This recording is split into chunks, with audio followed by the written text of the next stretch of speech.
अग्निना दह्यमानस्तु शत्रुमध्ये गतो रणे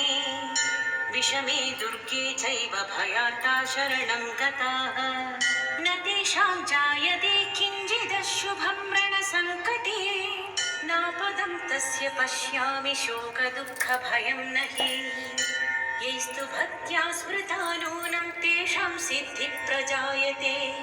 ये त्वां स्मरन्ति देवेशि रक्षसि तान् न संशयः प्रेतसंस्थातु चामुण्डा वाराही महिषासना ऐन्द्री गजसमारूढा वैष्णवी गरुडासना माहेश्वरी वृषारूढा कौमारी शिखिवाहना लक्ष्मी पद्मासना देवी पद्महस्ता हरिप्रिया श्वेतरूपधरा देवी ईश्वरी वृषवाहना ब्राह्मी हंससमारूढा सर्वाभरणभूषिता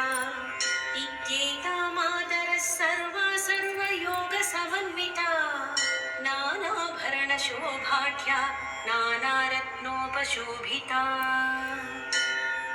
दृश्यन्ते रथमारूढा देव्यक्रोधसमाकुला शङ्खं चक्रं गदां शक्तिं हलं च मुसलायुधम् खेटकं तोमरं चैव परशुं पाशमेव च कुन्तायुधं त्रिशूलं च शार्ङ्गमायुधमुत्तमम् दैत्यानां देहनाशाय भक्तानामभयाय च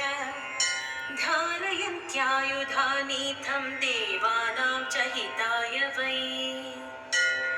नमस्तेऽस्तु महारौद्रे महाघोरपराक्रमे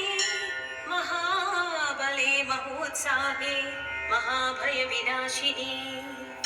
त्राहि मां देवी दुष्प्रेक्षी शत्रूणां भयवर्धिनी प्राच्यां रक्षतु मामैन्द्री आग्नेयामग्नि